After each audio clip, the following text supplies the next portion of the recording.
भारत और पाकिस्तान के बीच cease fire के बाद नेता प्रतिपक्ष तेजस्वी यादव का बड़ा बयान आ गया है। नमस्कार, दर्श न्यूज में आपका स्वागत है। मैं हूं अनुराग। बड़ी खबर आ रही है, बड़ा बयान सामने आया है नेता प्रतिपक्ष तेजस्वी यादव का।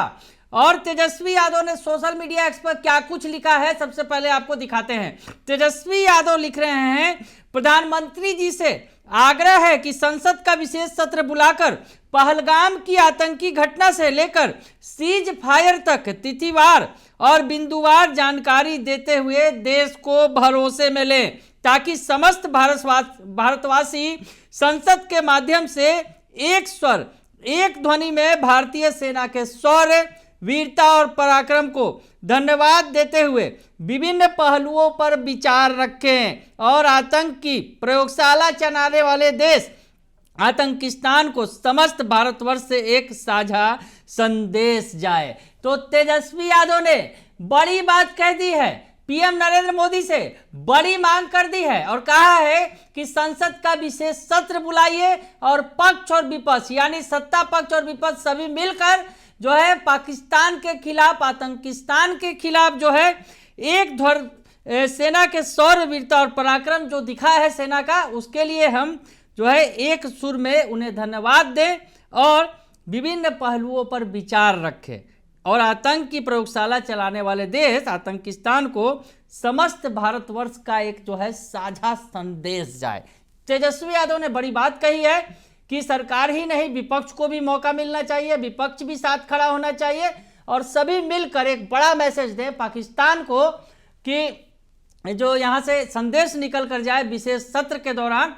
तो तेजस्वी यादव ने मांग कर दी है पीएम नरेंद्र मोदी से। इस बीच आरजेडी के राष्ट्रीय प्रवक्ता सांसद मनोज झा का भी बयान सामने आ गया है। क्या कुछ कह रहे हैं मनोज झा, ये भी सुन लीजिए आप। हो गया है एक खबर ये सामने, किस तरह से देख रहे हैं आरजेडी? देखिए, मेरा एक तो स्पष्ट मानना है कि हिंदुस्तान ने पूरी इतिहास उलट के देखिए, कभी हमने युद्ध नहीं, कब युद्ध में हम घुसे नहीं, हम पर थोपा गया, लेकिन जब लड़े तो बहादुरी से लड़े। सेना के शौर्य और पराक्रम को सलाम। हमने अपने नागरिकों की जान गंवाई। पहलगाम, उससे पहले कांधार से ही अगर मैं कहानी शुरू करूं, लंबी फेहरिस्त है और सब जानते थे, पूरी दुनिया के सारे मुल्क जानते थे कि ये आतंक की प्रयोगशालाएं कहां चल रही है। मैं सिर्फ इतना कहूंगा जो स्पष्ट है, जंग नहीं चाहते, ठीक है, संदेश गया या नहीं, क्योंकि हमें आगे अपने नागरिकों की जान गंवानी नहीं।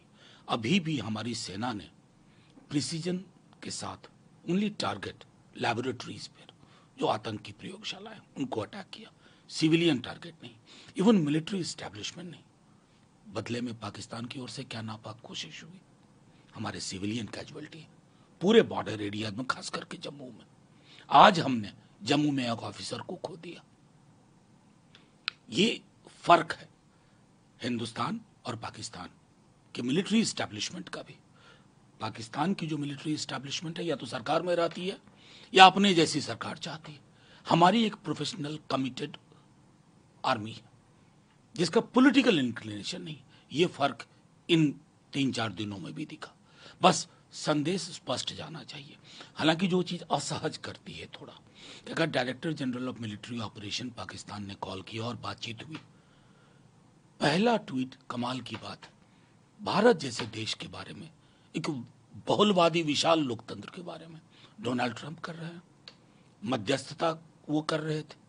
इससे जो हमारी एक छवि है, उस छवि को बरकरार रखना मुझे असहज किया। और मैं अकेला नहीं हूं, कई लोग आज 71 को याद कर रहे हैं। बस मैं आग्रह करूंगा माननीय प्रधानमंत्री जी, पूरा देश एकजुट है, एक स्वर में बोल रहा है, संसद का एक विशेष सत्र बुलाया जाए, सेना के पराक्रम, शौर्य की चर्चा के साथ एक साझा संदेश न सिर्फ पड़ोसी मुल्क को, पूरी दुनिया को जाए।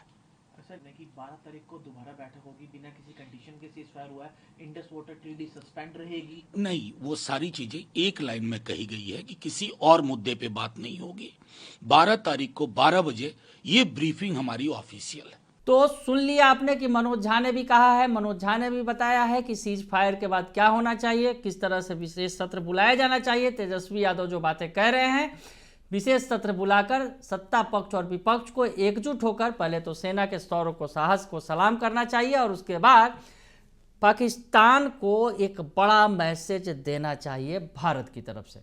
बने रहिए दर्श न्यूज के साथ, तमाम खबरों से आपको अपडेट रखेंगे। फिलहाल के लिए इतना ही, धन्यवाद।